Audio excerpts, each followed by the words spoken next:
আমি শুভেন্দু অধিকারী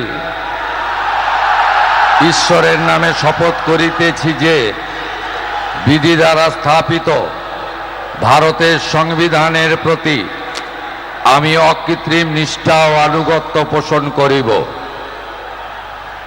আমি ভারতের সার্বভৌমত্ব ও অখণ্ডতা রক্ষা করিব।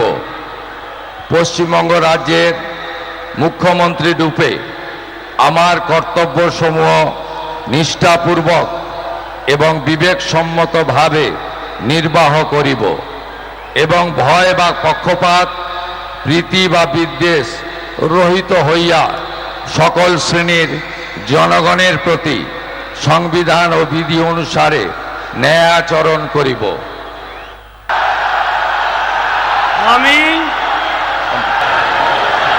আমি শুভেন্দু অধিকারী ঈশ্বরের নামে শপথ করিতেছি যে পশ্চিমবঙ্গ রাজ্যের মুখ্যমন্ত্রী রূপে যে কোনো বিষয় যাহা আমার বিবেচনার জন্য আনীত হইবে বা আমি জ্ঞাত হইব, তাহা মুখ্যমন্ত্রী রূপে আমার কর্তব্যসমূহের যথাযথ নির্বাহের জন্য যেরূপ আবশ্যক হইতে পারে তদ্গতিকে আমি প্রত্যক্ষ বা পরোক্ষভাবে কোনো ব্যক্তি বা ব্যক্তিগণের নিকট জ্ঞাপন করিব না বা প্রকাশ করিব না।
With your permission, sir, I now read out the order of appointment of the honorable ministers